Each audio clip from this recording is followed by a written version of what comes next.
Telesaúde Bahia, para profissionais de saúde da atenção básica que atuam na Bahia. Boa tarde a todas e todos. Como foi apresentado, me chamo Renan Rocha, tá? Quero começar dizendo que estou levemente nervoso pelo fato de que é muito engraçado falar para um computador, sabendo que tem gente ouvindo, mas de qualquer forma, boa tarde a todas e todos, tá?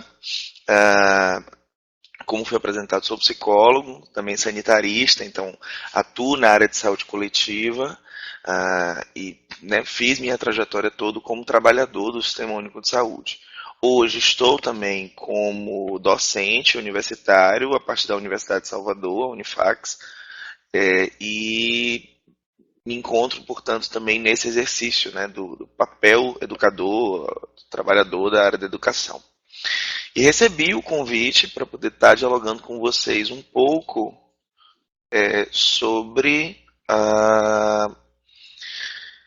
o bullying, a violência e a prevenção ao suicídio no espaço das escolas. Né? Inicialmente, quero saudar então a todo mundo que está assistindo, a todo mundo que está acompanhando. Quero fazer também um agradecimento à Secretaria de Educação e à Secretaria de Saúde pelo convite, pelo espaço, pela relevância do tema, pela relevância da campanha, por oportunizar que a gente consiga pautar a prevenção ao suicídio e valorização da vida num mês importante como é o Setembro Amarelo.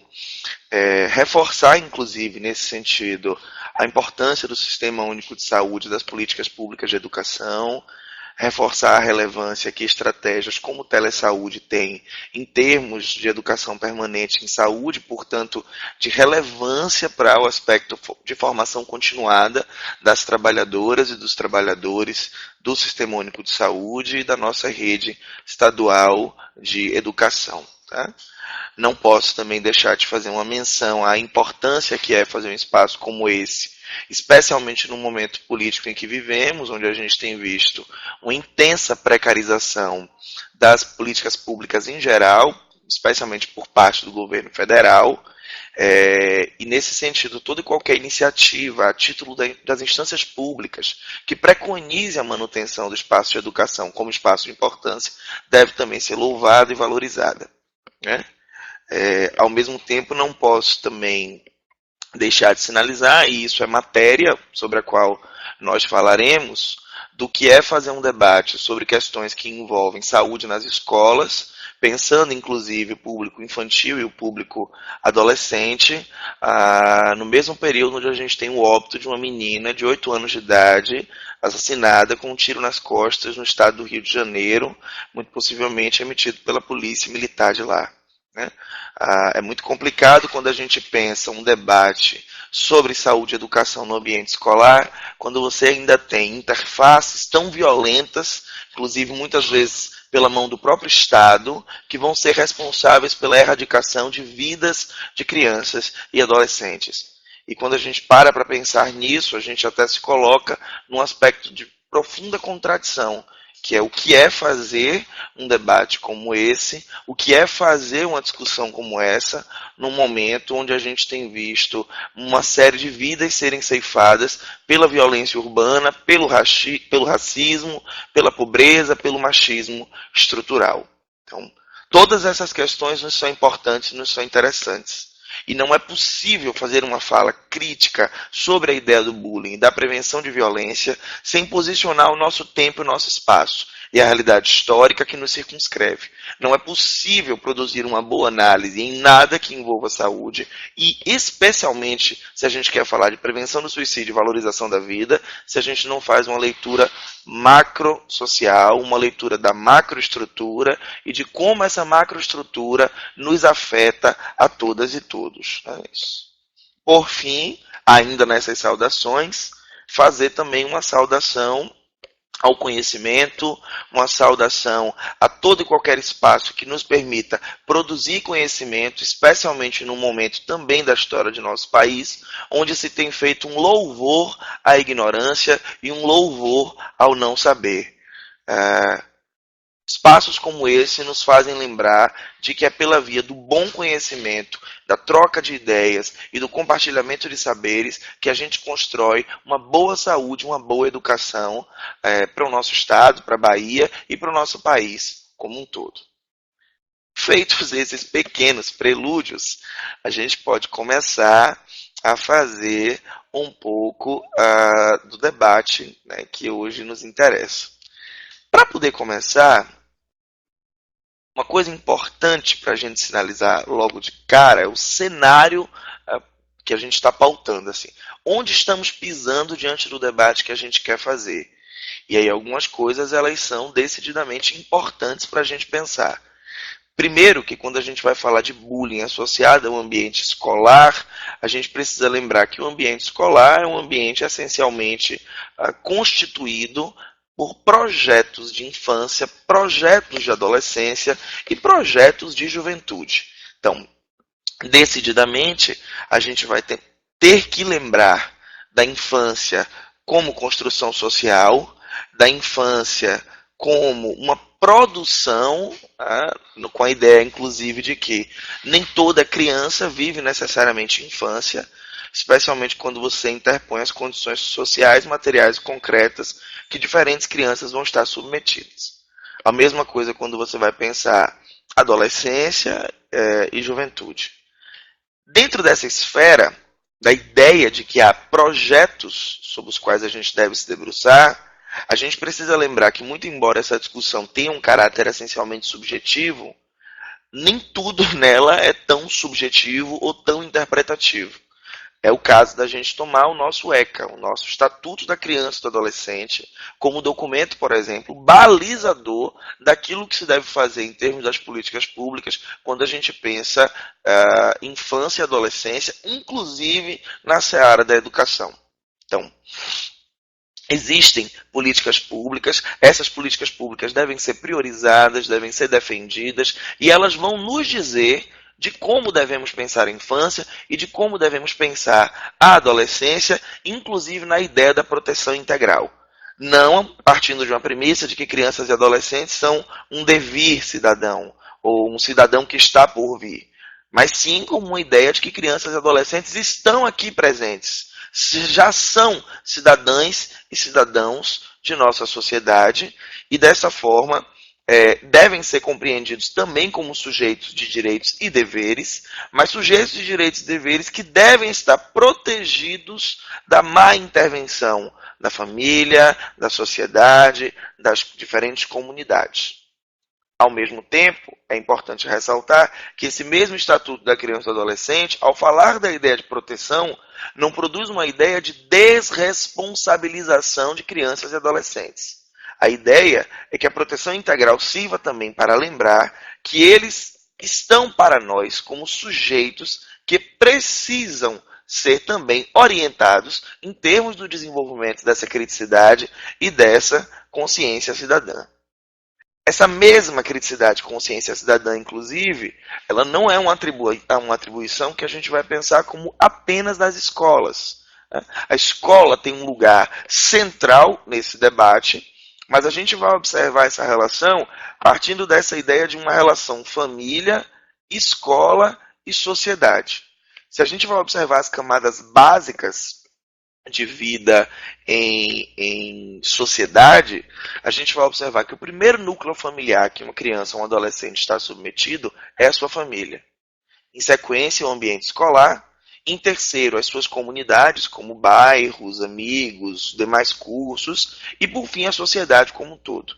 E todas e todos são corresponsáveis pelo processo de desenvolvimento. Todas e todos são corresponsáveis pela ideia da proteção integral, pela ideia de que projetos de infância e adolescência devem ser bem vividos, e todas e todos são corresponsáveis pela ideia de que violência contra crianças e adolescentes são uma irresponsabilidade que precisa ser veementemente combatida. Tá? E quando a gente vai observar, evidentemente, esse processo, a escola ela vai ocupar um locus privilegiado, porque é o primeiro grande espaço de socialização que as crianças terão quando saem do núcleo familiar.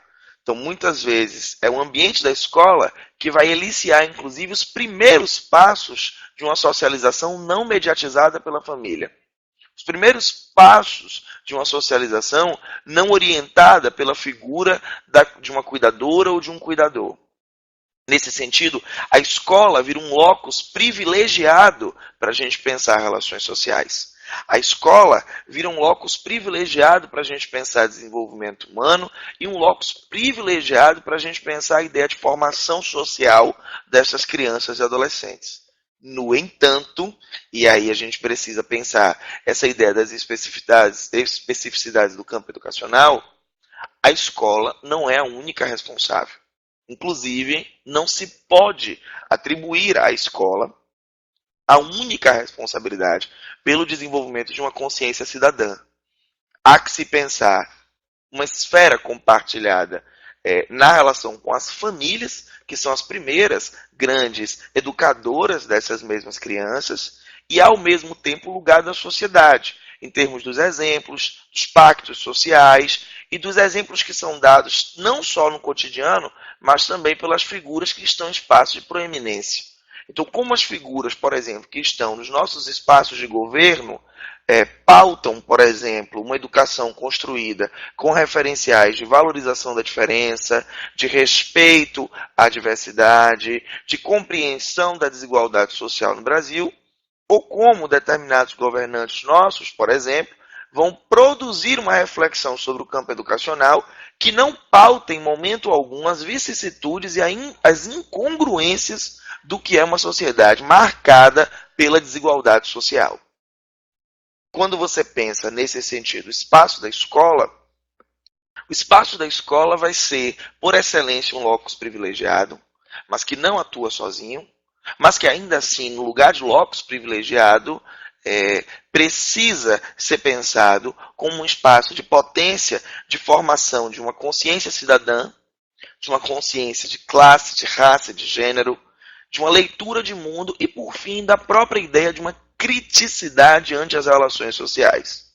Nesse sentido, a escola, mais do que um locus privilegiado, ela é um espaço de extrema potência.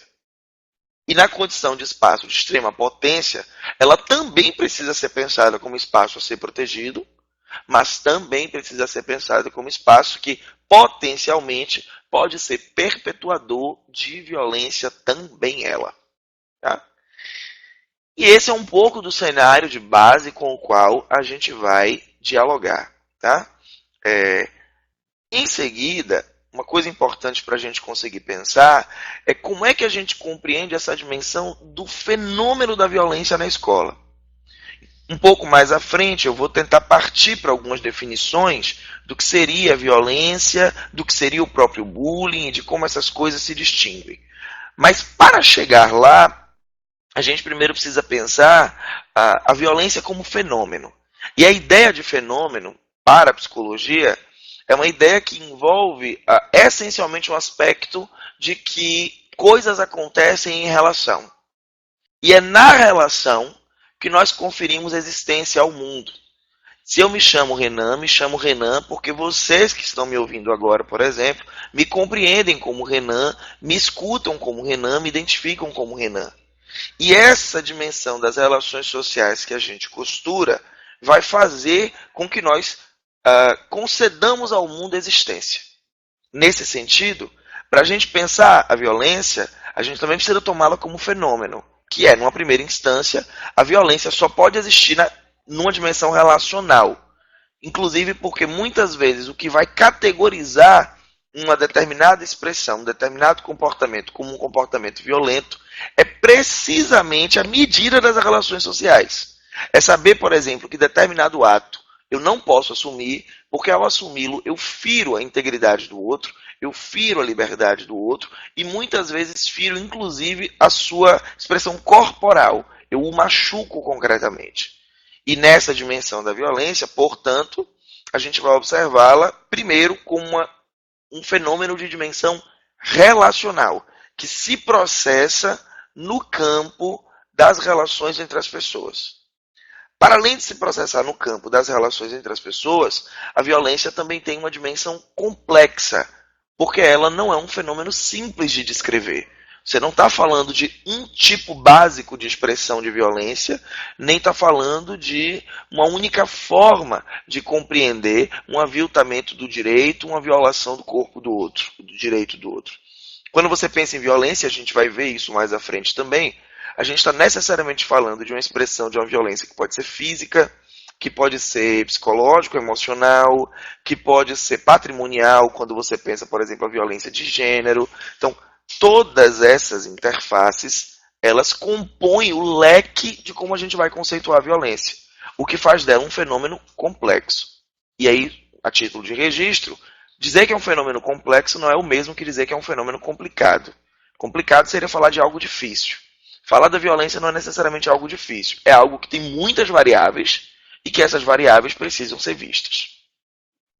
E ao mesmo tempo, quando você vai observar a violência, você tem também uma dimensão multicausal. Ou seja, muitas questões, muitos elementos podem se colocar como elementos sistêmicos, como elementos que vão, de maneira ampliada, produzir violência, gerar violência, ou fazer com que a violência se amplie para afetar mais de uma pessoa.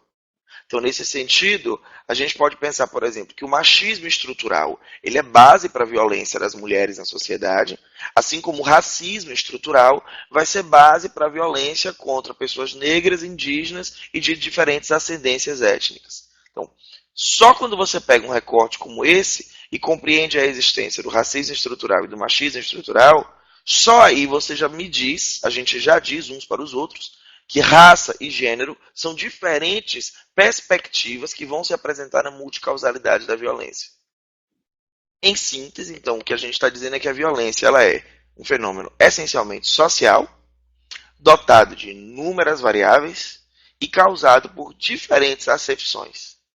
Quando a gente pega esse mesmo conceito e leva ele para o espaço da escola, a gente vai pensar a partir da ideia de triangulação, que é essa ideia de que você tem sujeitos como perpetuadores ou como vítimas ou como testemunhas do processo da violência e que o locus onde essa violência vai se processar é no espaço da escola, quando a gente vai pensar o âmbito educacional.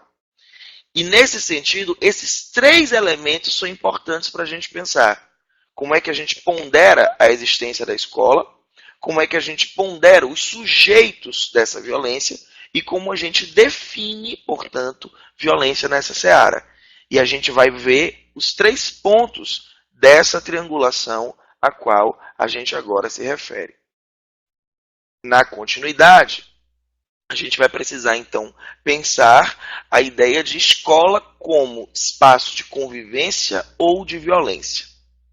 A primeira pergunta básica que a gente precisa se fazer é educação para quê?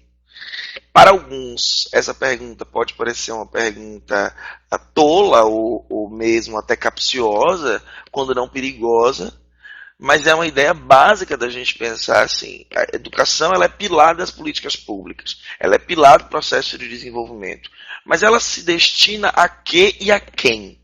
Como temos produzido relações educacionais pensando a formação de sujeitos cidadãos e de sujeitas cidadãs.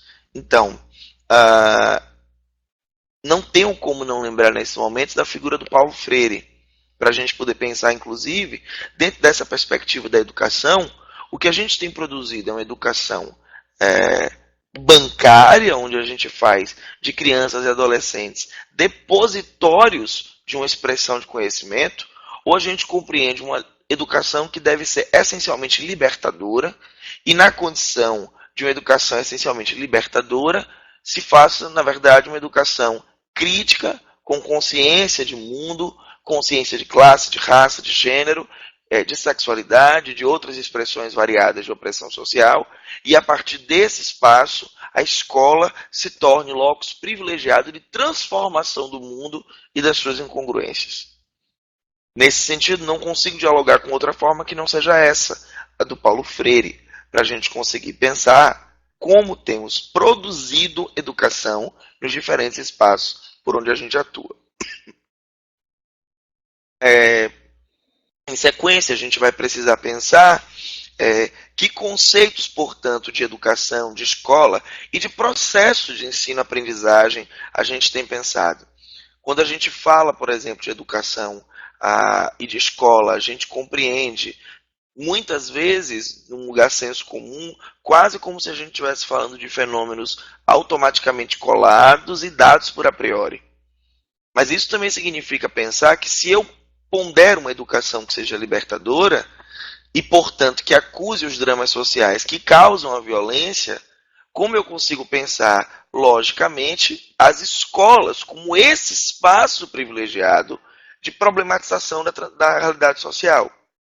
E, ao ponderar a escola como esse espaço privilegiado, fazer dela, portanto, um espaço onde o processo de ensino-aprendizagem não seja apenas o de fazer o menino engolir conhecimento, fazer a menina engolir conhecimento, mas fazer professores e alunos, juntos com os demais agentes, inclusive, que constituem o espaço escolar, produzirem uma vivência social, cultural e coletiva de problematização da violência, problematização das bases dela e de construção, de novo, de uma consciência cidadã no ambiente escolar.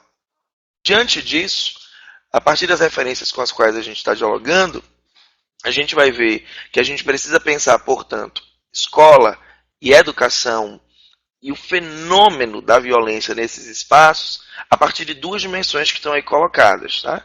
Que é a dimensão pedagógica do debate e a dimensão política do debate. Quando a gente vai falar da dimensão pedagógica, a gente está retomando a ideia do aprender a aprender. Então, como a gente tem se relacionado com os conteúdos que devem ser passados, como esses conteúdos estão a serviço de conhecimentos historicamente acumulados pela humanidade, mas ao mesmo tempo, essa ideia do aprender a aprender na escola é mediada pela ideia da convivência, no sentido da internalização de regras, mas do reconhecimento do diferente. Então, como nessa convivência, a gente compreende a diferença como algo importante, necessário e que é base das relações sociais, e que a diferença precisa encontrar espaço na expressão da diversidade. E que isso só pode se dar com uma postura crítica, posicionada das escolas, em termos inclusive do acesso à cultura, não como uma cultura pasteurizada, mas como uma cultura também ela crítica. Não como uma cultura fetichizada, alegórica, mas como uma cultura que busca pensar quais são as bases da sociedade brasileira.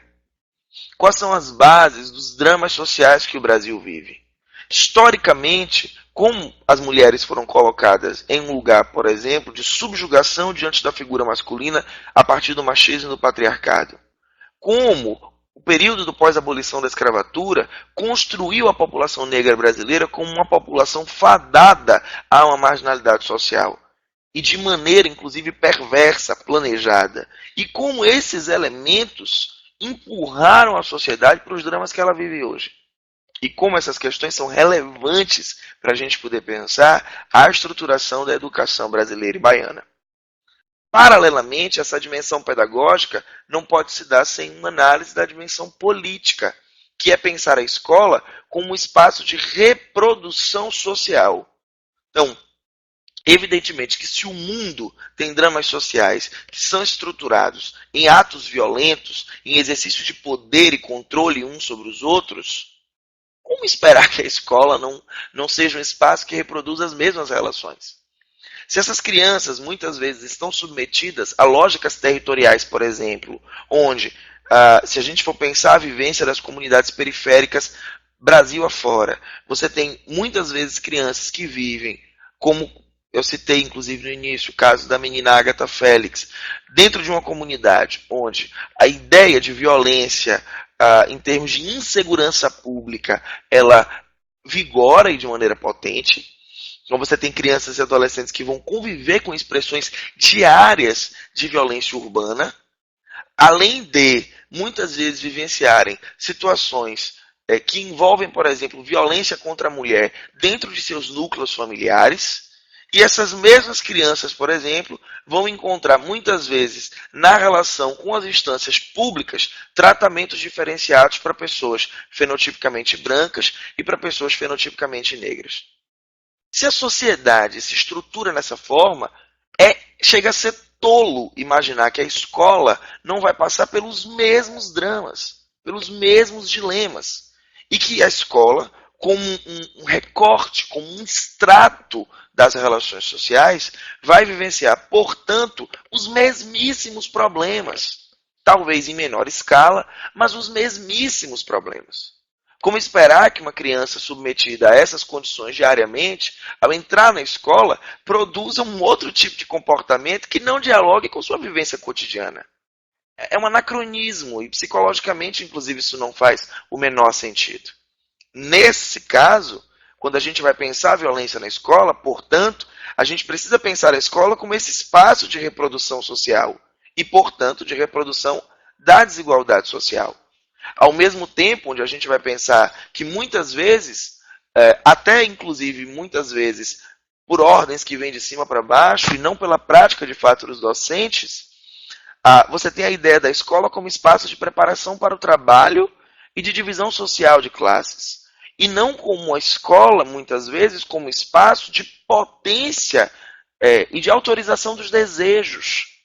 Da escola como espaço, por exemplo, onde crianças e adolescentes possam sonhar outros mundos possíveis que não sejam apenas os sonhos permitidos.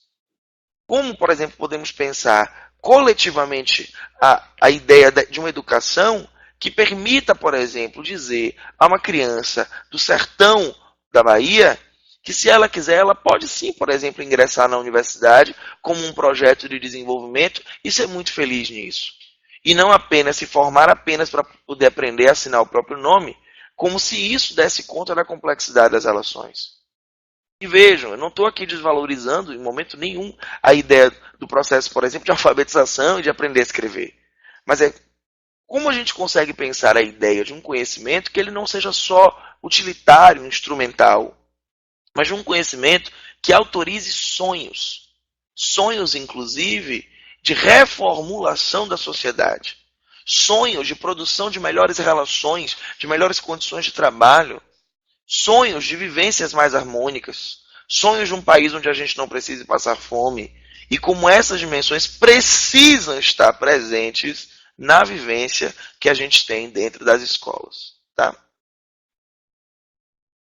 Para compreender o fenômeno da escola, os fenômenos associados à violência na escola, a gente primeiro precisa pensar quem são esses agentes, né?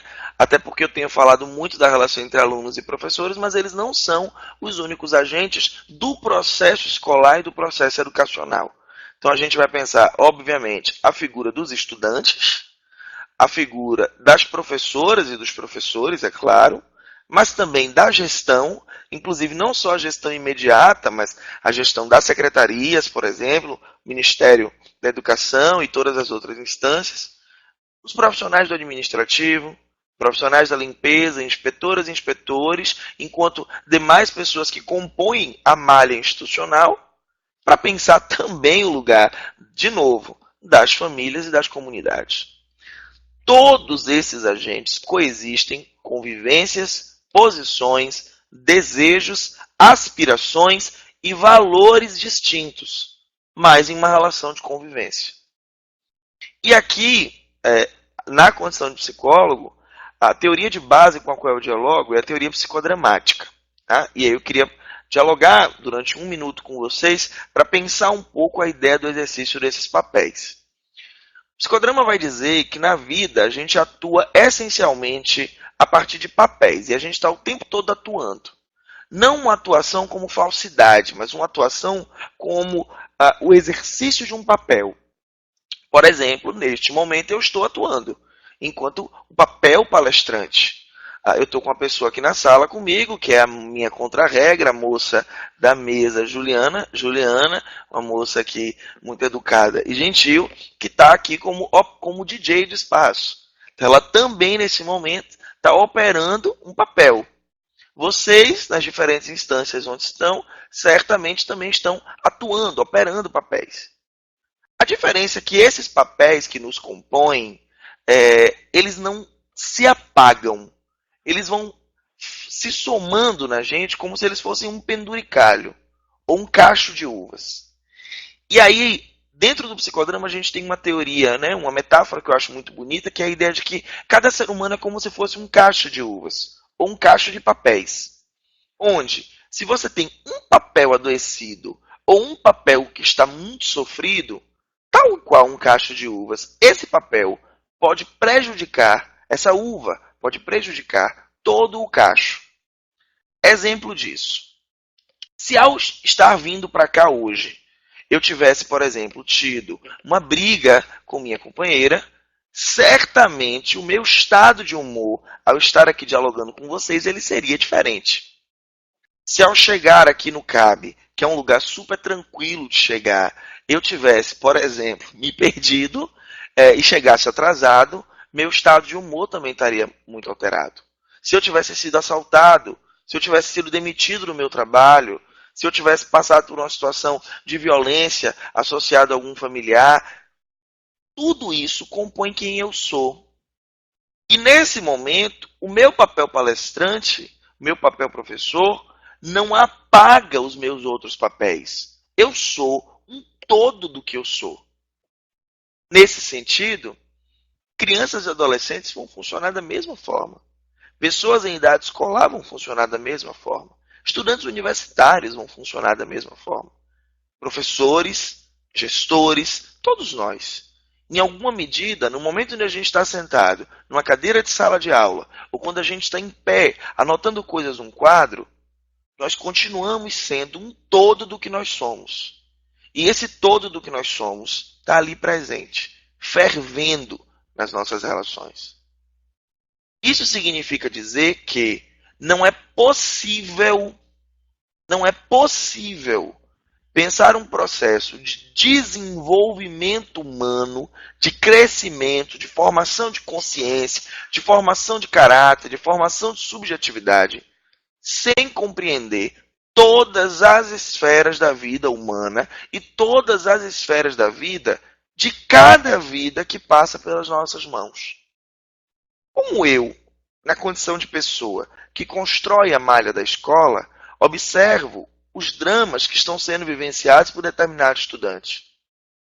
Ao observar um estudante que produz, por exemplo, uma fala, onde nessa fala ele já introduz uma ideia de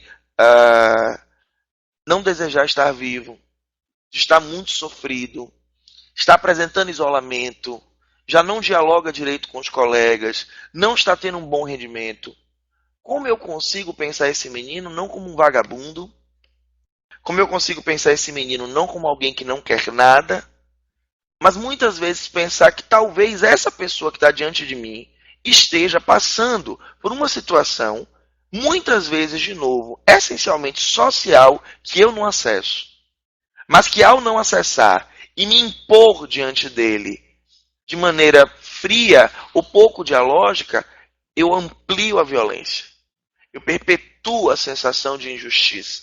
Eu perpetuo o sofrimento. E abro espaço, inclusive, para um sofrimento de cunho psíquico, psicológico e psiquiátrico. Então, como fazemos leitura dos diferentes papéis que ocupamos, porque também não precisamos concordar em tudo, mas cultivamos que os papéis, os diferentes papéis, possam existir da maneira mais saudável possível, da maneira mais rica possível, mais plena de vida possível. Tá? Dando continuidade, a gente vai parar para pensar a ideia da própria violência na e da escola. E aí eu quero ser muito cuidadoso. Gente, tem perguntas aqui, é verdade. Ó, depois eu dou uma olhada aqui. Juliana está dando uma ajuda. Eu poderia dizer isso para as pessoas? Já falei, né? De qualquer forma.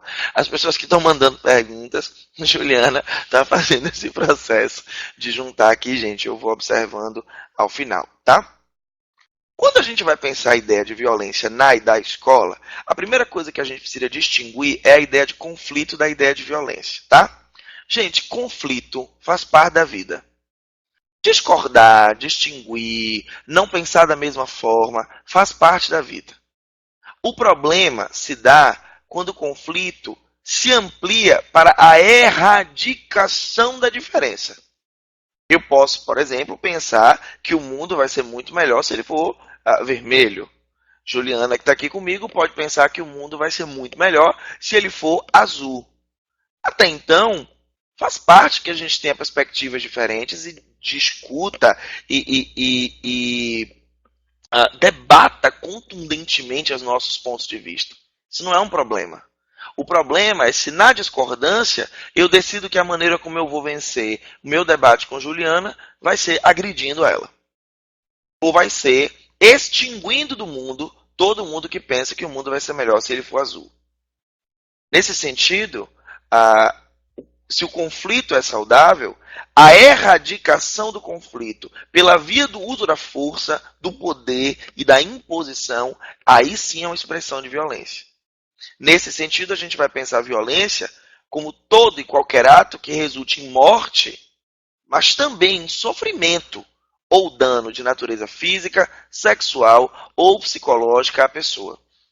E aí notem que nesse primeiro conceito de violência com o qual a gente vai dialogar, que basicamente é o conceito de violência da Organização Mundial de Saúde, no final da apresentação vocês vão ver as referências, a gente vai começar então a se encontrar com essa ideia de que um ato de violência não necessariamente é dar um soco no meu colega. Um ato de violência não necessariamente é chutar alguém. Eu posso ser essencialmente violento se eu for pensar, por exemplo, a relação estudante-estudante, quando eu me autorizo a virar para um colega, por exemplo, que tem uma expressão de sexualidade diferente da minha e resolvo que, com o perdão da palavra, um adjetivo adequado para me referir a ele é que ele é viadinho, ou sapatão, ou todas as outras expressões que a gente quer utilizar, por exemplo, quando a gente quer ofender alguém que apresenta uma sexualidade diferente da normalidade que é a heterossexualidade, na verdade tomada como padrão de normalidade, né? Que a gente não vai compreender uma expressão de sexualidade normal. A gente vai compreender a heterossexualidade como uma expressão normativa. E você tem pessoas que vivem sexualidade de outra forma. Quando eu imponho sobre o outro uma expressão diferente da minha, e desejo, inclusive, erradicá-lo, cercear a presença dele, fazer com que ele não esteja, fazer com que ele não possa estar, inclusive, com uma sensação confortável, nesse momento eu atuo com violência.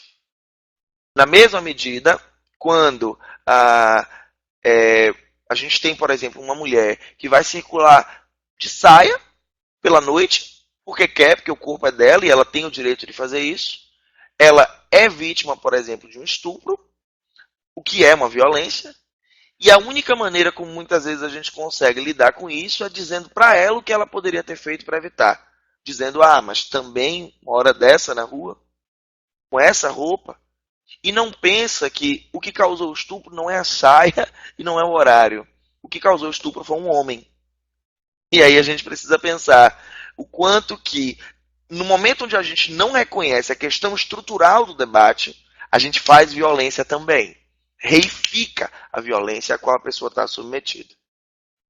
Quando a gente vai pensar a violência escolar, a gente vai estar falando de uma expressão de violência que se refere a todos os comportamentos agressivos e antissociais, incluindo conflitos interpessoais, danos ao patrimônio e atos infracionais, realizados na ou contra a escola. Então, a gente tem a ideia de violência contra a escola, quando você pensa, por exemplo, danificar o material, quebrar uma cadeira, pichar uma porta, mas também quando você pensa uma violência que acontece dentro da escola, de um aluno para outro, de um aluno para um professor, de um professor para um aluno, de um gestor para um professor, de um professor para um gestor, de um professor para um funcionário, de um funcionário para um aluno, enfim, todas essas redes possíveis, tá? E aí a gente vai partir, então, para pensar que a violência na escola, ela tem uma dimensão interpessoal, que é essa violência que acontece na escola, mas também existe uma violência que pode ser praticada pela escola, que é essa dimensão institucional. Por exemplo, Hoje o Estado brasileiro garante o direito a pessoas que têm expressão de transgeneridade, o direito ao uso do nome social. Se a família está de acordo em um determinado adolescente, biologicamente nascido com do sexo masculino, decide assumir, por exemplo, uma expressão de gênero de mulher trans e passa a ter um nome social de mulher trans, essa menina tem o direito de ser chamada pelo seu nome social. Se um professor, porque discorda, decide, por exemplo, que vai se referir a esta menina a partir do seu nome de origem, que é o nome masculino, a gente incorre no risco de assumir um ato de violência. Um ato de violência praticado pela escola. Tá? Ao mesmo tempo, não necessariamente quando a gente pensa essa dimensão institucional, a gente está pensando um ato de um professor para um aluno. É óbvio que nesse exemplo que eu trouxe, você tem um perpetuador de uma violência e uma vítima. Mas a ideia também não é fazer uma crucificação de um determinado professor, de um determinado aluno, ou de quem quer que seja. A gente não está para produzir algozes e mártires. A gente está para pensar que a não aceitabilidade de determinada situação no ambiente escolar, ela tem uma relação direta com uma lógica social. E ao ter uma relação direta com uma lógica social, a ideia dessa dimensão institucional da violência, ela ocorre para todas e para todos. Não é? E aí, gente, uma coisa que é muito importante, até para a gente, inclusive, começar a aproximar esse debate mais do campo da saúde, tá? Até então eu venho dialogando muito com as ideias associadas à educação, mas a ideia é que agora a gente consiga produzir uma maior correlação com o debate sobre o campo da saúde, de fato. E aí, uma primeira coisa que a gente precisa pensar é uma distinção das coisas com as quais a gente está falando quando a gente pensa violência no ambiente escolar. Primeiro, porque violência é um objeto da saúde coletiva, a violência é um objeto da saúde pública, estudada inclusive em termos epidemiológicos, mas também em termos da planificação e das ciências sociais em saúde. Então a violência ela é um fenômeno para a educação, mas ela é também um fenômeno, e talvez até acima de tudo, sanitário, tomado como um fenômeno que gera efeitos à saúde. Quando você fala da violência na escola, você pode estar falando do bullying, como uma das principais expressões, certamente, mas a gente precisa tomar cuidado para não chamar tudo de bullying. Porque nem tudo que se processa ali é uma expressão exatamente ou tão somente do bullying. É você pensar que você tem outras formas variadas de preconceito que vão estar, por exemplo, associadas a uso de drogas, brigas que podem acontecer dentro do espaço, fenômenos sociais como racismo, que eu já falei, machismo, que eu já falei, e LGBTfobia, que eu já falei. Então, por exemplo, quando você pondera que uma determinada menina está recebendo um determinado apelido por uma questão associada a seu cabelo crespo, isso pode ser considerado uma expressão de bullying? Sim, mas não somente. Você tem aí essencialmente uma questão racial. É um ato de racismo. E aí a gente precisa tomar cuidado para, ao chamar de bullying, não apagar ou esconder uma questão social que está ali presente de maneira muito forte. Quando você pensa uma pessoa que chega, por exemplo, com conta de orixá, ou uma pessoa que carrega a Bíblia na mochila e que por isso sofre um tipo de reprimenda, de violência verbal, por exemplo, isso não é necessariamente apenas bullying. Isso é intolerância religiosa, que também é um fenômeno que nos interessa. A mesma coisa para os exemplos de sexualidade que eu citei, ou quando você tem um colega, por exemplo, que se apresenta com uma estética visivelmente mais descuidada ou com uma roupa mais maltratada e que sofre algum tipo de situação por isso, você vai estar falando de um episódio de bullying, sim, mas você tem essencialmente a pobreza como questão que está se colocando. E todas essas questões são importantes para a gente pensar, porque elas vão se associar a questões, inclusive, também laborais, infraestruturais, ou seja, as dificuldades que os professores vão ter no exercício de seu trabalho, edificações precárias, baixo financiamento, baixos salários, uma política de educação sucateada, uma política de educação do governo federal cada vez mais subfinanciada, com cortes e mais cortes. Então, tem toda uma dinâmica que se coloca onde o bullying está presente, tá?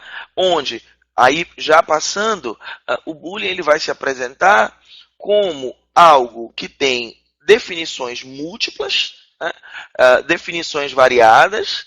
Você não tem uma única forma de descrever o bullying, mas essencialmente você vai ponderá-lo a partir de dois prismas, que é a ideia de comportamento agressivo entre pares, mas associado à ideia de desequilíbrio de forças. Então, você tem necessariamente três tipos de atores, três tipos de personagens, que são a figura do agressor, a figura da vítima e as testemunhas. Você vai ter uma relação que vai se processar tanto dessa vítima para esse agressor, quanto desse agressor para essa vítima. E, em geral, as testemunhas. Porque muitas vezes o ato de bullying ele vai se processar como um ato de exercício de poder sobre o outro. E é um exercício de poder sobre o outro que é público exatamente para que caracterize uma situação de humilhação. Então se tenta produzir com o outro uma humilhação, mas se tenta produzir uma humilhação que todas e todos vejam. Que tem um significado aí de exercício de poder, de controle, de dominação sobre o outro. E esse exercício de poder, controle e dominação vai vir emparelhado com os dramas sociais dos quais a gente vem dialogando contundentemente desde que eu iniciei a fala. Nesse sentido, a forma como a gente vai começar a pensar, primeiro, é partindo até para uma perspectiva de definições, tá? Quando você pensa o bullying a partir desses três atores, você vai pensar que você tem um agressor, que é aquela criança, quando você pensa no ambiente escolar, que agride outra, supostamente mais fraca, com o objetivo de machucar, prejudicar ou humilhar, sem ter havido provocação por parte da vítima. Você vai estar falando de um ator social que vai estar na relação com outro ator social, se utilizando de um recurso de violência para produzir essa ideia de machucar, prejudicar ou humilhar. Evidentemente, como eu sinalizei, que os recursos que vão estar associados vão ser recursos estruturados nos fenômenos sociais dos quais a gente falou. Então, quando você pensa o uso, por exemplo, de novo, de atributos étnico-raciais, como tom de pele ou tipo de cabelo, para poder produzir esse processo de humilhação diante do outro. Por consequência, a vítima é aquela criança, o ator social, que é constantemente agredida pelo colega ou pelos colegas e que geralmente não consegue cessar ou reagir aos ataques. E aí tem uma dimensão que é muito importante, especialmente para nós que muitas vezes estaremos atuando como educadores e profissionais de saúde. Muitas vezes o que garante a perpetuação do bullying é exatamente a ideia de silêncio. Silêncio submetido, garantido sob ameaça, silêncio garantido inclusive sobre uma ameaça que não é só física, é uma ameaça de execração social, de ser considerado, por exemplo, X9, dedo duro, aquele que não consegue lidar com as questões diante dos colegas. E aí o ciclo ele se processa tendo o silêncio como um instrumento forte, como um instrumento poderoso. O que faz com que muitas vezes o que revele o bullying não seja necessariamente o olho, ou a ação, a entrega da vítima ou de testemunhas que podem se compadecer, mas do olho de nós, que estaremos como agentes ali de alguma maneira de controle e da ordem também. Tá? Nesse sentido, por fim, as testemunhas são aquelas crianças, adolescentes ou atores sociais que não se envolvem diretamente no bullying, mas participam como espectadores. Já que para a ideia da humilhação você precisa ter alguém que assista. Né? Grande parte das testemunhas sente simpatia pelas vítimas e se sente mal ou triste ao presenciar colegas sendo vitimados, mas também não farão esse processo de denúncia, de sinalizar, por essa ideia de que falar sobre isso é você se revelar, de novo, X9, dedo duro ou qualquer variação desse tipo. E aí, gente, tem uma dimensão que vai interessar para a gente de pensar, é que esse bullying ele pode se processar de diferentes formas, tá? E que essas diferentes formas também vão ter um impacto muito grande na maneira como o campo da saúde vai pensar a ação sobre esse tipo de situação. Você pensa, por exemplo, em primeira instância, o bullying físico, que é muito comum, que envolve socos, chutes, pontapés, empurrões, bem como, dentro do âmbito físico, o âmbito patrimonial, que é roubo de lanche ou de materiais, de fato, que a criança ou adolescente detenha. Então, essa violência física, inclusive, muitas vezes ela vai gerar lesões corporais. E essas lesões corporais, inclusive, muitas vezes vão ser também elas em regiões ou de formas que não seja acessível visualizar na figura de um adulto, na figura de um cuidador, de um professor, de um profissional de saúde.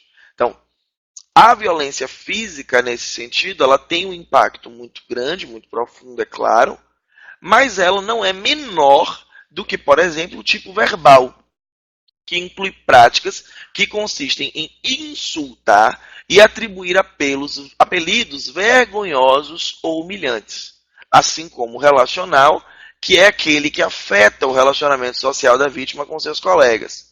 Ocorre quando um adolescente ignora a tentativa de aproximação de um colega deliberadamente ou tenta garantir que determinada criança ou adolescente fique isolada da relação com os demais.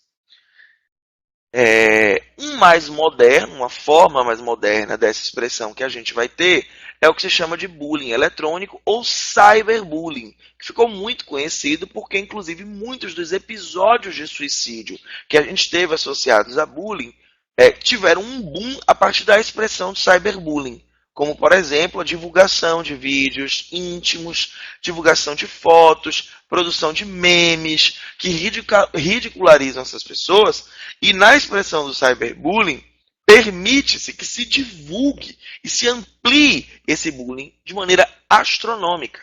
A gente sabe muito bem que uma foto, por exemplo, que é compartilhada via WhatsApp, em questão de 1 hora já correu inúmeros grupos, inúmeras pessoas, o que torna muito mais fácil perpetuar esse tipo de bullying. Então, ele ocorre quando os ataques são feitos por vias eletrônicas.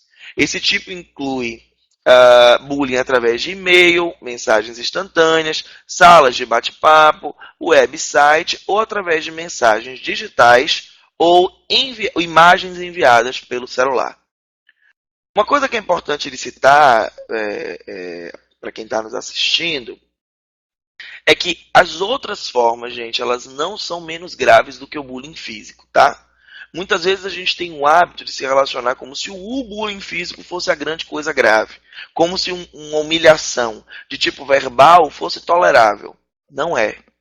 E é exatamente por isso que muitas vezes a vivência do bullying ela vai se associar com uma vivência de adoecimento mental.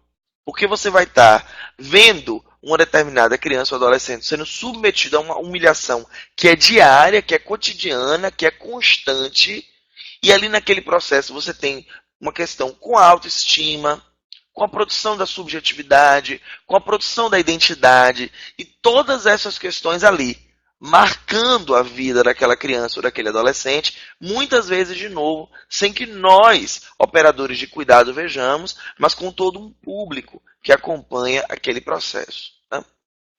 E aí vem, talvez, um dos slides mais importantes para a gente pensar, que é quando a gente vai aproximar esse debate para o campo da saúde mental. Eu vi que algumas pessoas, ao longo da discussão, fizeram uma observação no chat, revelando minha idade, no bate-papo, sobre essa questão de como é que a saúde se aproxima. Né? E aí, o grande debate que a gente tem que fazer e eu quero dedicar um tempo agora para essas 4 ponderações que a gente vai fazer nesse slide agora. Tudo isso que a gente está falando, a gente não está falando apenas porque é legal de se falar. A gente está falando porque tem uma dimensão de uma coisa que em psicologia a gente vai chamar de produção de subjetividade. E a ideia de produção de subjetividade é exatamente a de que existo eu, Renan, com todos os papéis sociais que eu falei para vocês, compondo o meu cacho. Só que os papéis sociais que eu construo, eles não são construídos só da minha cabeça. Existe uma referência, existe uma forma de produzir esse papel social, de fazer esse papel social funcionar. Vamos parar para pensar com um exemplo super corriqueiro. Quem estiver ouvindo a gente, por exemplo, e que é mãe, certamente, para desenvolver o papel de mãe, dialogou com pessoas que exerceram esse papel antes. Então, muitas vezes é a mãe da mãe que vai fazer uma orientação, ou no próprio processo de acompanhamento no pré-natal, tem uma série de informações que vão ser dadas. Então, e tem uma expectativa social desse papel de mãe como um papel cuidadora. Né? Todos os papéis conhecidos vão ter isso, vão ter uma expectativa social de como eles são desenvolvidos. Então, o meu papel, Renan, professor, ele é marcado pelos professores que eu tive, pelos exemplos bons e ruins que eu tive, e tudo isso vai compor o exercício do papel que eu faço. Nesse sentido, o que a gente vai dizer é que a minha subjetividade individual é marcada por uma espécie de subjetividade social, que são essas ideias que nós compartilhamos uns com os outros. Um exemplo bem bobo, bem até ridículo para a gente pensar isso, mas que faz todo sentido. Provavelmente, se você está assistindo esse vídeo numa sala com outras pessoas, devem estar todas e todos vestidos. A ideia de que devemos estar todas e todos vestidos, ela não nasce com a gente. A gente não nasce com a ideia de, meu Deus, vou crescer e para quando for assistir uma palestra do Telesaúde, tenho que ir necessariamente vestido. Há um pacto social de que não é adequado a gente se apresentar despido. Tá? Esse pacto social vai se incorporar na nossa vida, na maneira como a gente vai se expressar. Isso vai dizer que os dramas, os sofrimentos, as coisas que acontecem na nossa vida vão, portanto, se grudar, se somar à construção da nossa subjetividade. Logo, os sofrimentos que a gente tem na vida podem produzir ante a nós saúde e adoecimento dessas mesmas subjetividades. A maneira como eu me apresento socialmente, ela é uma maneira que vai ser saudável ou adoecida necessariamente a partir das referências sociais que se colocam ante a mim. Então, quando você vai pensar a escola como locus privilegiado, tem 4 questões que a gente precisa pensar. A primeira, a ideia de produção do fracasso escolar. A gente tem algumas figuras importantes na psicologia que vão fazer esse debate, como a figura da Pato, que vai se debruçar sobre essa ideia de produção do fracasso escolar. Tá? A ideia de que o fracasso escolar é produzido, inclusive, não necessariamente como um projeto maquiavélico de um professor, por exemplo, mas é a ideia de que há um projeto na sociedade de que nem todas as pessoas alcancem condições materiais e concretas de uma boa educação. Alcançar condições materiais e concretas de uma boa educação é preparar as pessoas para brigarem por melhores condições de vida. Brigarem por políticas públicas, brigarem pelo financiamento adequado de escolas e serviços de saúde. Quando você pensa isso, não é interessante para determinados setores sociais que você tenha as pessoas devidamente educadas, devidamente formadas. Você precisa de uma parcela da sociedade que, de fato, fracasse em termos do acesso à escolarização e do acesso à educação. Destarte, você tem essa ideia do fracasso escolar como essa estratégia de manutenção das pessoas nos seus lugares. Ao mesmo tempo, o fracasso escolar ele vai ser produzido quando eu produzo uma vivência escolar que não é saudável. Desde as crianças que estão no espaço da minha escola, no espaço da escola onde um serviço de saúde, inclusive, cuida e está inserido. Essas crianças têm um ambiente adequado? Tem um professor bem remunerado, feliz com o seu processo de trabalho? você tem livros atualizados, você tem recursos multimídia que facilitam o acesso à educação, ou você tem apenas um segmento prescritivo da ordem de conteúdos, sem que isso faça o menor sentido na cabeça de uma criança, inclusive que vai para a escola com fome. Onde muitas vezes a refeição que ela vai ter é o lanche da manhã, o almoço e o lanche da tarde. Nesse sentido, o insucesso de determinadas crianças em escolas não pode ser tomado apenas como uma expressão de responsabilidade dessas crianças. Ele é compartilhado, ele é meu e de vocês, no sentido de uma sociedade que a gente permite que se construa de maneira tão desigual. Por subsequência, você vai ter o segundo ponto, que são sinais e sintomas associados a transtornos. Muitas vezes o que a gente vai fazer é observar esses sinais e sintomas como se essas crianças fossem doentes e pronto. E não observa que essa expressão de doença é uma expressão diretamente associada a uma leitura onde é mais fácil pensar a criança como doente do que pensar, por exemplo, que as condições materiais e concretas da existência daquela criança empurram ela a uma condição de adoecimento. É pensar, por exemplo, o boom que a gente tem tido de diagnóstico de crianças com transtorno do déficit de atenção e hiperatividade.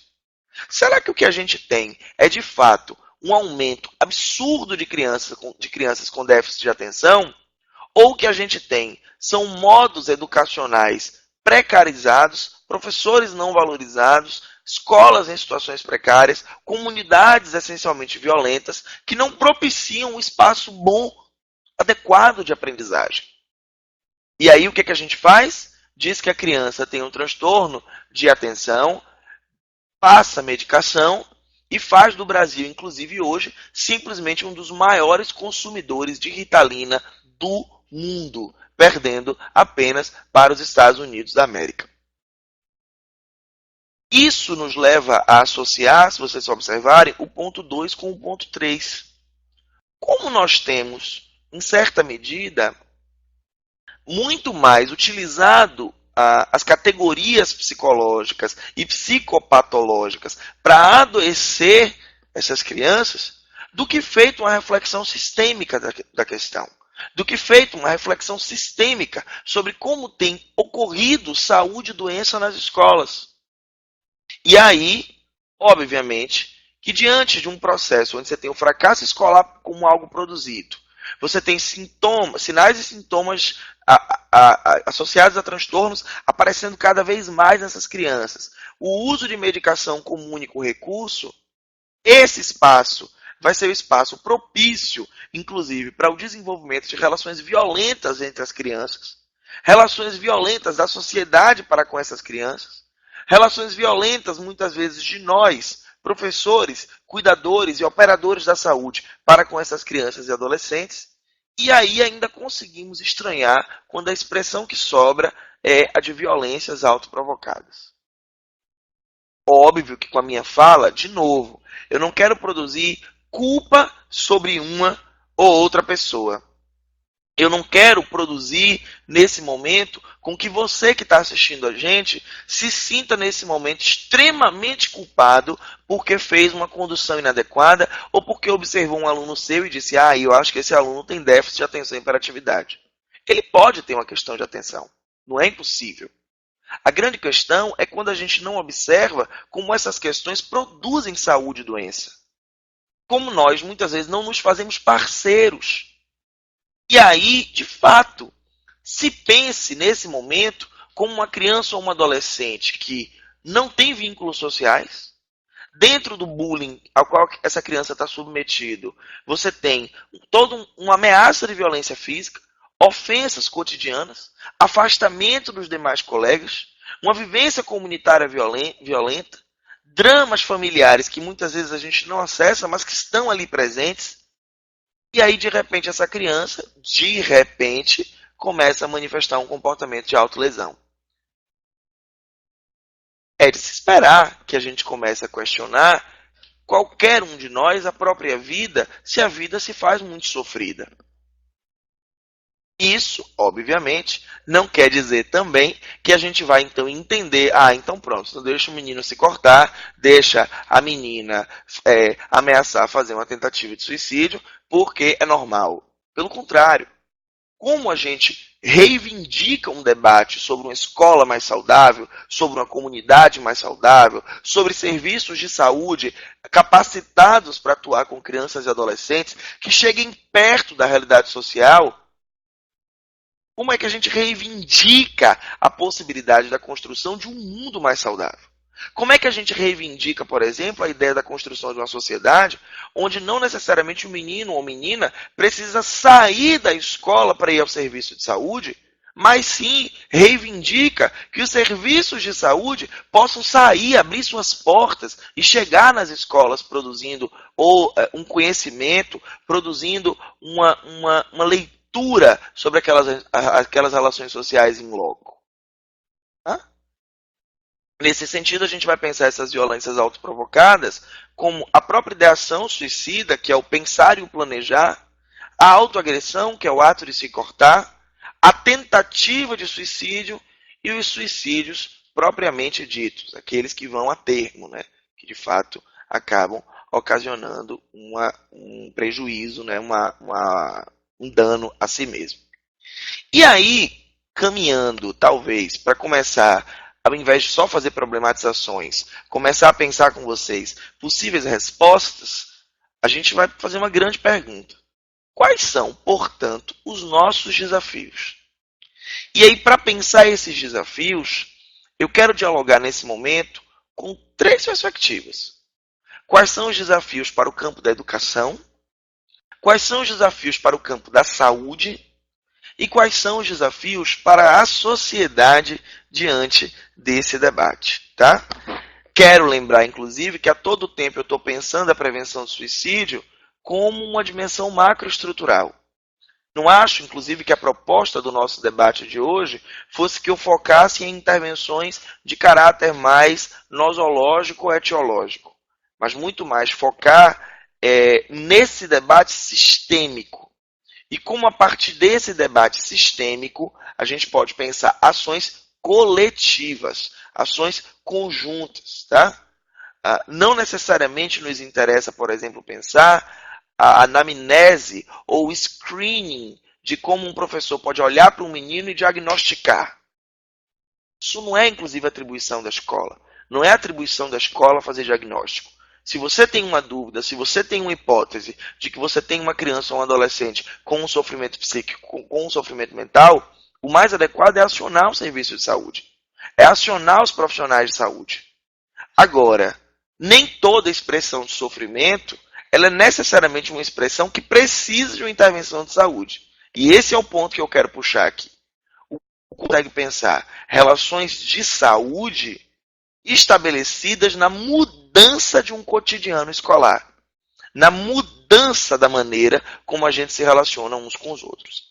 E aí, garanto para vocês, inclusive, que a gente está caminhando aqui para poder fechar, porque eu acabei de ver que a gente já tem 1 hora, 2 minutos, 45 segundos. Ninguém merece que eu fique falando por tanto tempo. Se eu fosse vocês, eu já tinha tomado um cafezinho, tá?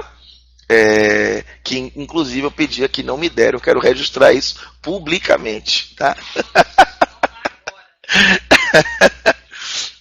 Então, e o melhor é ótimo, que eu fico rindo sozinho, né? Que não ouço ninguém rir, eu posso estar totalmente histérico aqui dando risada.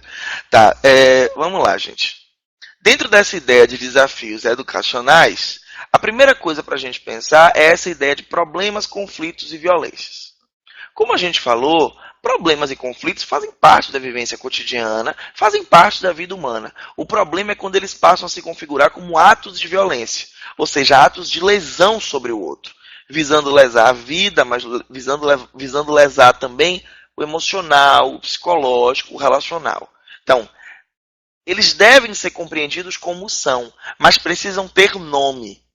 E aí eu retorno à ideia de que a gente vai pensar bullying, por exemplo, como um problema, bullying como uma expressão de violência na escola, mas a gente precisa tomar cuidado para não fazer com que a ideia de bullying apague os outros dramas sociais.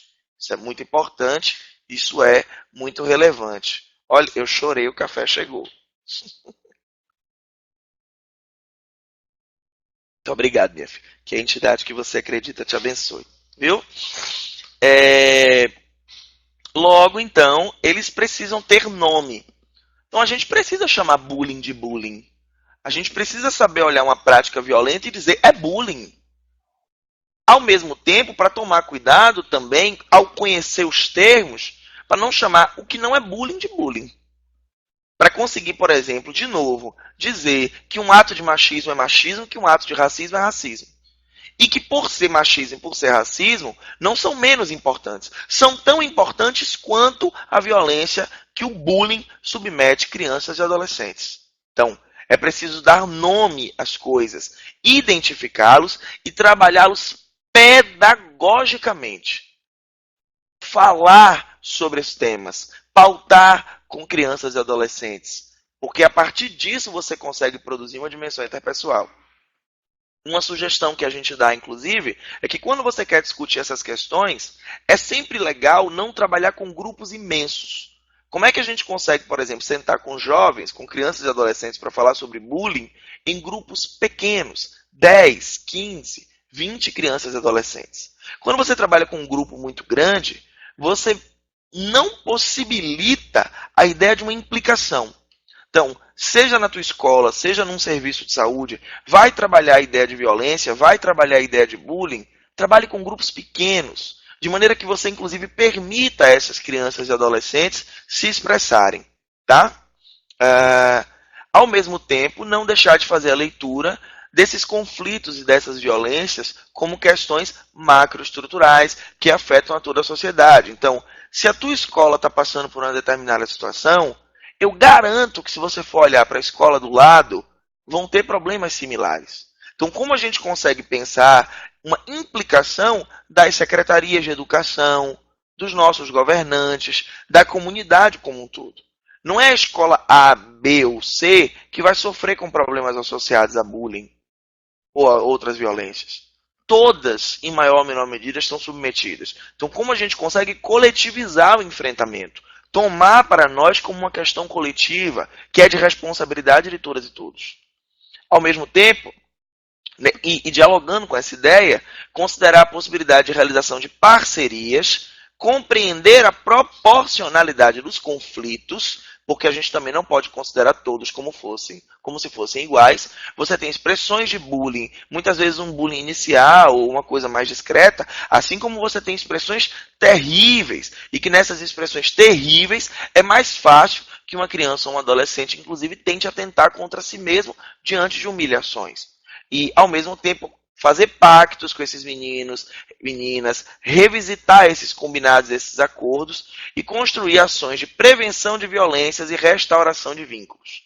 Então, como a gente consegue, inclusive, estimular a troca, estimular que crianças e adolescentes possam produzir redes cooperativas, como eu consigo mostrar para uma criança ou um adolescente que ao invés dele produzir com um colega uma situação de humilhação, onde a gente precisa pensar, inclusive, que muitas vezes esse agressor também está submetido à violência e muitas vezes a violência que ele perpetua pode ser a expressão de uma violência que ele sofre, como eu consigo fazer com que esse agressor, ao invés de se colocar no lugar de agressor, consiga encontrar numa possível vítima um possível parceiro? E no estabelecimento de relações mais saudáveis, produzir trocas mais amorosas, mais genuínas. E pensar, inclusive, trocas amorosas não como um sonho, como uma fantasia ou como uma coisa fofa, mas como uma coisa possível. Temos produzido relações amorosas, trocas amorosas e gentis uns com os outros?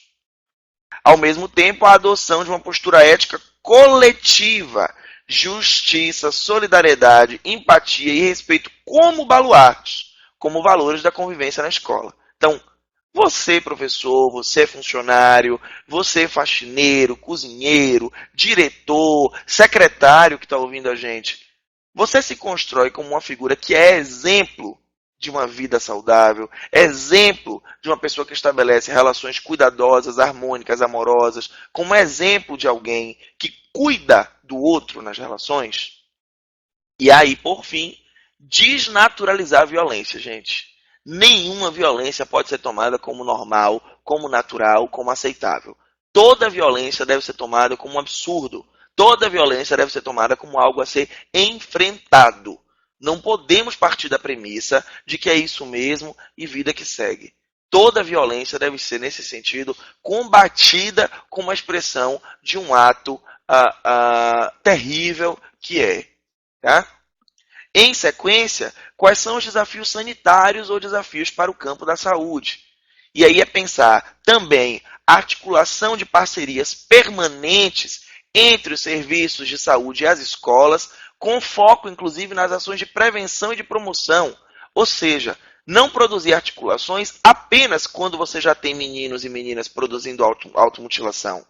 Não é produzir articulações. Pode ser que hoje, por exemplo, na escola onde você atua, não tenha nenhum caso de ideação suicida. Mas pode ser que semana que vem tenha. Então, como você consegue se responsabilizar por ações de prevenção do suicídio e também ações de valorização das relações? Como é que você consegue pensar a promoção da saúde como a construção de uma comunidade escolar harmônica, amorosa e saudável? Como a gente consegue pensar uma vivência escolar onde as pessoas cuidem umas das outras, tenham projetos de cuidado, sabe? Ao mesmo tempo, pactuar fluxos adequados para o encaminhamento de situações que se façam necessárias. Então, diante de uma situação, por exemplo, de uma tentativa de suicídio numa escola, o fluxo ele não pode demorar. Qual é o fluxo rápido? Para quem eu recorro? Para onde eu vou? Qual é o serviço? Quem é a pessoa para quem a gente vai se correlacionar? Nesse sentido, louvar as ações de educação permanente, como essa que a gente está tendo hoje do Telesaúde, mas também programas como Saúde nas Escolas, que vão se configurar como uma iniciativa importante a nível da atenção básica, a nível da saúde da família, e ao mesmo tempo incentiva a criação, implementação, avaliação e monitoramento de políticas públicas voltadas à qualidade de vida no ambiente escolar. E dentro do campo da saúde, desnaturalizar a doença. A expressão de uma criança, de um adolescente que atenta contra si num ato de ideação suicida não pode ser tomada apenas como um ato de depressão maior ou qualquer outra expressão psicopatológica que a gente possa usar. Sofrimento, gente, é sofrimento e precisa ser tratado como sofrimento. Legítimo, importante, significativo, mas como sofrimento. No momento que a gente tira da pessoa o carimbo de adoecido, o carimbo de patológico, a gente inclusive permite que uma criança ou um adolescente tenha mais capacidade de pedir ajuda. Porque sabe que não vai ser considerado como um doente, mas como alguém que sofre. Tá? E o último ponto que me interessa pensar com vocês são os desafios comunitários e sociais. Então, como a gente consegue pautar o suicídio como um fenômeno de amplo impacto na vida social e na contemporaneidade, compreendendo que o silêncio diante da questão nunca é a melhor estratégia. Óbvio que campanhas como Setembro Amarelo são super importantes, mas como é que a gente reforça a ideia de que é preciso falar, e não só em setembro? Falar sobre suicídio, sobre prevenção, sobre qualidade de vida, valorização da vida é todo dia. É todo dia. Com a ideia de que a gente precisa produzir convivência saudável, espaço saudável, instituição saudável. Ponderar que não saber responder a determinadas violências com respostas, também elas violentas, não é sinal de fraqueza, fragilidade ou covardia, mas de uma postura ante a vida que não se expressa pela subjugação do outro. Uma coisa muito comum que a gente vai ver também é a expectativa de que crianças e adolescentes que estão submetidos à situação de violência, ao invés de eles se prostrarem, é muito comum a ideia de vá lá e faça também. Vá lá e bata, vá lá e xingue, é só você gritar. A gente não pode estimular que a resposta à violência seja violência. A resposta à violência é um ato empático, de combate a esse tipo de opressão, de combate ao que nos viola. Então, óbvio que eu não vou dar uma flor para quem me dá um tiro, mas eu preciso problematizar a ideia de que para um tiro eu vou dar outro tiro. Assim, não ficará ninguém de pé, né? E, ao mesmo tempo, crianças e adolescentes expressam os dramas e dilemas sociais de seus tempos e espaços. Logo, Produzir mundos mais saudáveis significa produzir crianças e adolescentes potencialmente mais saudáveis. E aí a gente precisa, talvez, desnaturalizar a própria ideia de mundo, como se o mundo tivesse pronto, como se o mundo tivesse feito e como se as opressões sociais fossem imutáveis. Minha gente, o mundo é nosso, para produzir dele outras coisas possíveis. Obviamente, nessa altura do campeonato, vocês já devem ter observado que eu falo de um lugar que é essencialmente do materialismo histórico dialético marxista. Né? Não sei nem se eu podia dizer isso agora diante das coisas que você tem falado socialmente. Mas, quando eu falo desse lugar, eu falo para a gente pensar filosoficamente que as relações sociais de opressão, elas estão aí. Elas estão postas, elas são perversas, nós somos explorados, recebemos pouco, a sociedade é cara, tem gente enriquecendo cada dia mais. Mas é preciso sonhar com um mundo possível.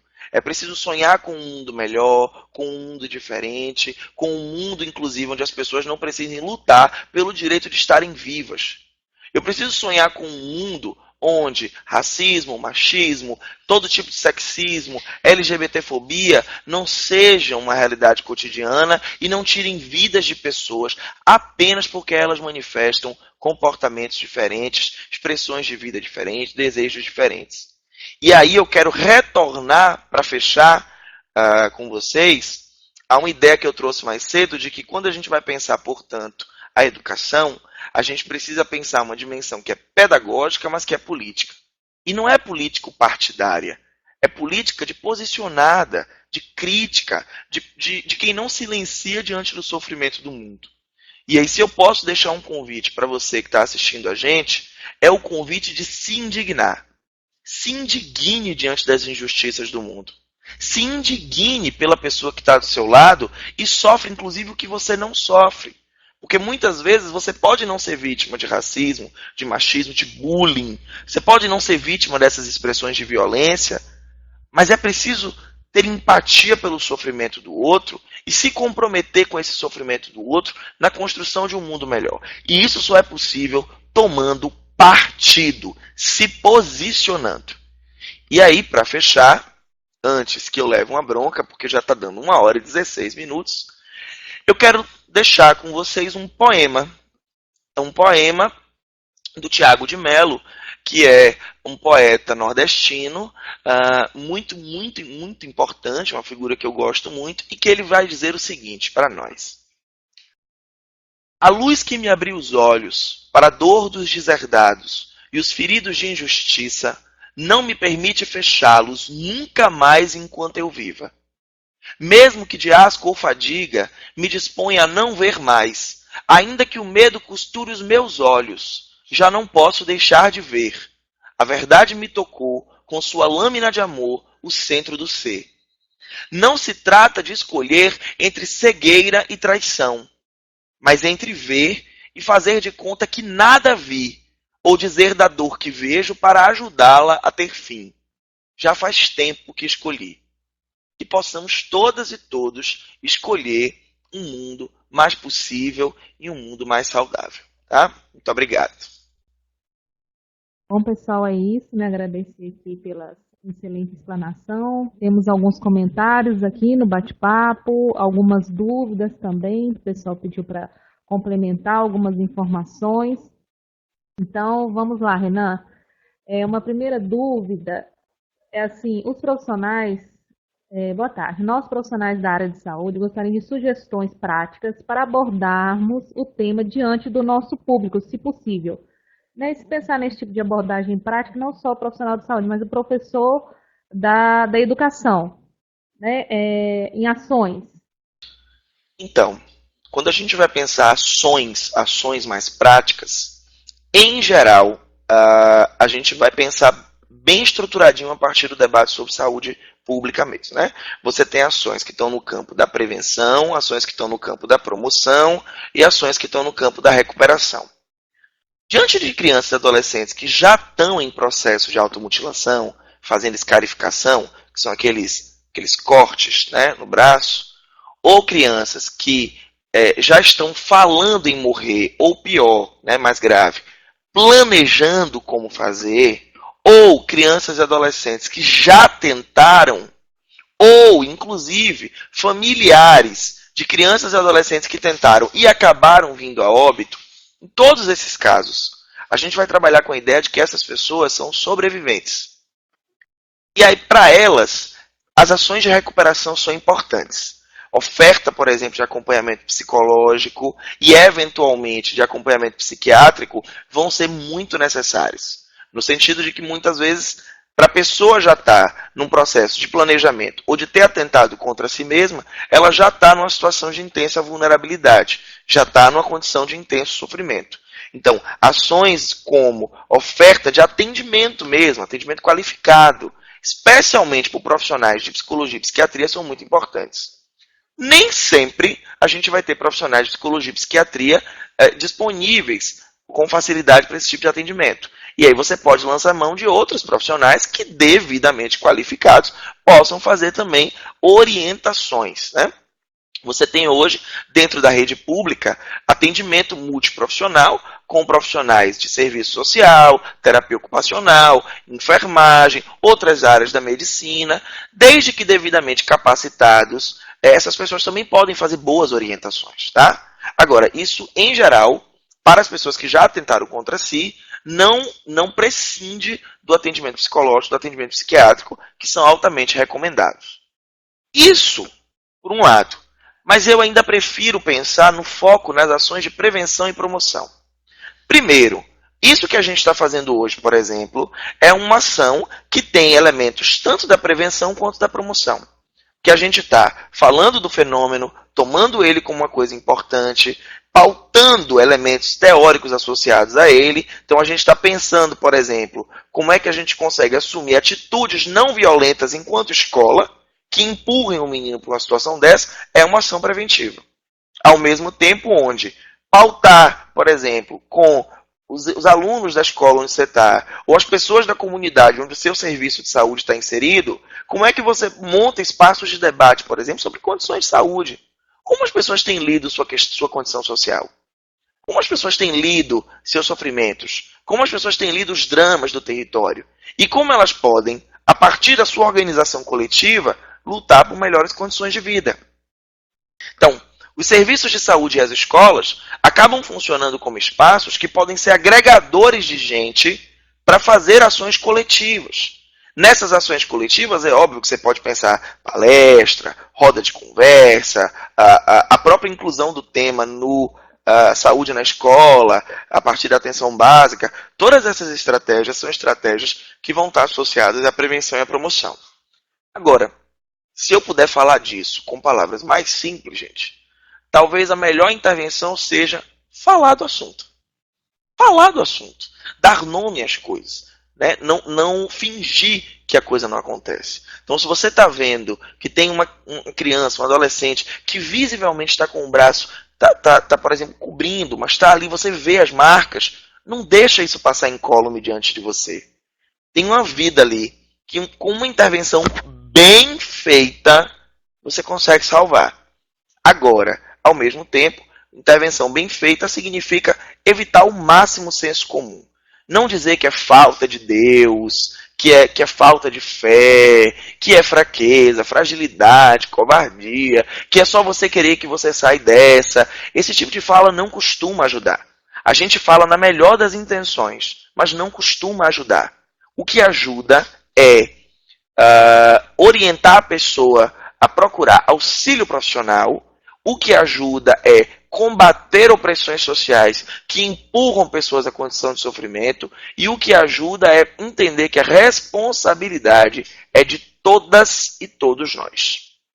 É interessante, né, muito esse tema. Tem uma pergunta aqui que às vezes eu até achei interessante, né, de um profissional. Ele pergunta: qual é a diferença do bullying para o preconceito? É uma pergunta ótima, né? Primeiro, né, a ideia de bullying, ela é uma ideia relativamente mais moderna, né? Não é uma expressão tão antiga quanto a ideia de preconceito. A ideia de preconceito é a ideia de que, e se a gente for discutir a partir da psicologia social, todo mundo estabelece preconceito com relação a alguma coisa, que são ideias preconcebidas que a gente pode ter sobre alguém, sobre algo, sobre um fenômeno, sobre um tema. Então, muitas vezes, você não precisa necessariamente se relacionar com uma coisa para, por exemplo, ter algumas ideias com relação a ela. Isso é um preconceito. Tá? O problema é quando esse preconceito passa a configurar como uma atitude discriminatória. Então, não só você tem ideias preconcebidas, como essas ideias preconcebidas, por exemplo, fazem com que você não chegue nem perto, não dialogue, cerceie o direito da pessoa acessar determinado benefício, determinada condição. É quando você pensa, por exemplo, você tem na escola, por exemplo, você tem a Lei 10.639, que nos obriga a pautar questões que envolvem relações étnico-raciais e africanidades na educação. E aí você tem muitas vezes uma dificuldade de determinados gestores, docentes, enfim, de pautar essa questão, porque tem um preconceito, tem uma dimensão própria, ideias próprias acerca de questões de africanidades. No momento em que você opera, a partir do preconceito que tem, uma ação, por exemplo, de dizer, então isso não vai ser debatido porque eu não gosto, você não só fere a lei, como você faz um ato de discriminação. Isso é um problema.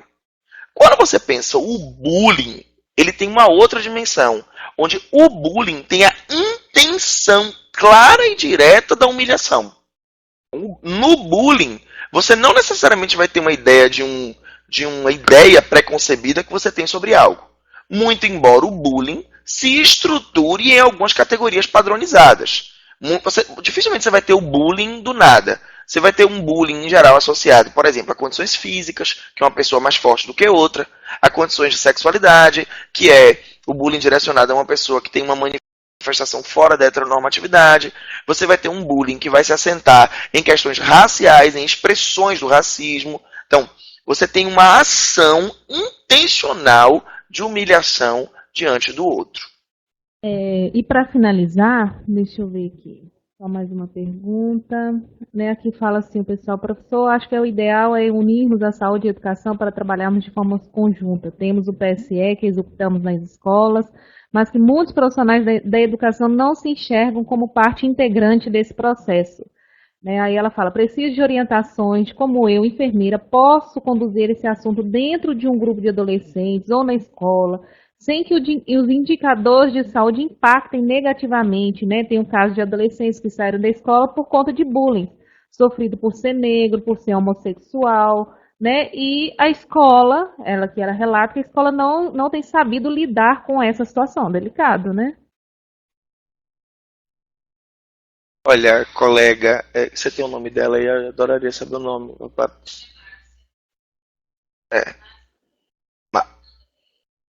Colega, você que está fazendo a pergunta aí pra gente. Essa pergunta ela é importantíssima porque você já está, ao fazer a pergunta, respondendo um pouco a ela. Que é, a primeira coisa que a gente precisa fazer, de novo, é dar nome às coisas. Olha o que você está fazendo. Você está questionando como é que você, do lugar de enfermeira, pode pautar essa questão. Quando você está dizendo isso, a primeira coisa que você está me dizendo é que você considera que é importante. Então, uma primeira dimensão é como a gente faz as pessoas entenderem que esse debate é relevante, é importante e precisa acontecer. Uma segunda coisa que pode ser feita é, se você está identificando, inclusive em termos epidemiológicos, que bullying tem sido uma variável de evasão escolar, você pode pegar esse dado e problematizar com as escolas. Tentar provocar a Secretaria de Educação do seu município, tentar provocar os gestores que estão diretamente associados aos índices que estão sendo gerados. No sentido de apontar que aí, nesse caso que você traz, bullying está virando uma questão de saúde. Saúde pública. E aí, como é que a gente consegue, nesse sentido, não lhe deixar, inclusive, sozinha? Porque por mais que você possa ser absurdamente bem intencionada, não pode que um dado, uma informação como essa, fique restrita para você. Uma informação como essa precisa circular, ela precisa gerar dado no município, para responsabilizar a todas e todos por uma ação coletiva de enfrentamento à questão. Se você tem uma escola que está tendo evasão, isso é gravíssimo. Isso significa dizer que você tem um conjunto de profissionais da educação que ou não estão conseguindo observar ou não estão sabendo manejar, ou estão ignorando. E no silêncio a gente não resolve nada. Então, pega esses dados, problematiza com os setores públicos, problematiza com as escolas, problematiza com Secretaria de Educação, Secretaria de Saúde. Isso é uma intervenção. A outra é, se você tem acesso a esses adolescentes a partir do espaço onde você está, pode ser, por exemplo, que você seja enfermeira da saúde da família e participe do saúde na escola a partir do lugar onde você está.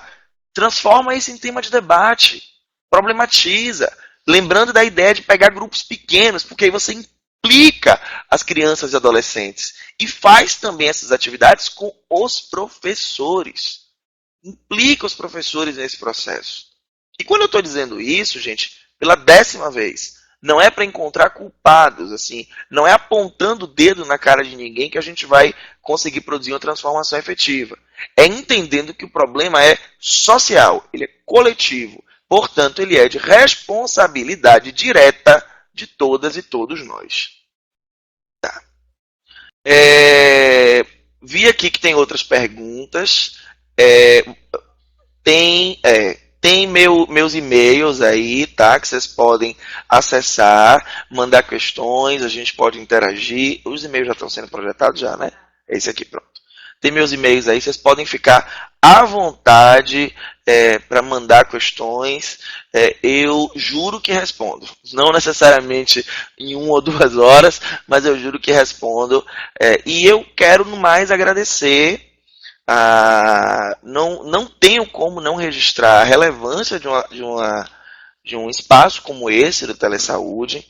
Faço um louvor e votos de que continue tendo o devido financiamento, continue podendo funcionar com qualidade, levando conhecimento ao nosso estado. Eu vi na gravação, no bate-papo, que tem pessoas de outros estados que estavam assistindo. Então, que essas iniciativas possam acontecer.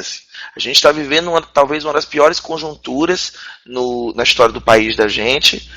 Talvez a gente esteja vivendo o pior subfinanciamento que a gente pode na relação com o governo federal. Eu acho que isso não é surpresa para ninguém. Então, acho que cabe também louvar uma boa iniciativa do governo estadual. O Nordeste visivelmente se destaca nessa relação com uma conjuntura federal miserável.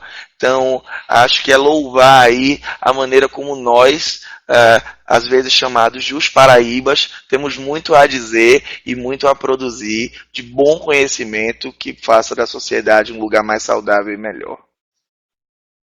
Telesaúde Bahia, para profissionais de saúde da atenção básica que atuam na Bahia. Disponível em qualquer lugar e a qualquer hora. É fácil e sem complicação. Se você é integrante de equipe de saúde da família, núcleo de apoio à saúde da família, consultório na rua, mais médicos, programa Saúde na Escola e Academia da Saúde, se conecte com a gente. Por internet, telefone ou pessoalmente. Saiba mais: www.telesaude.ba.gov.br.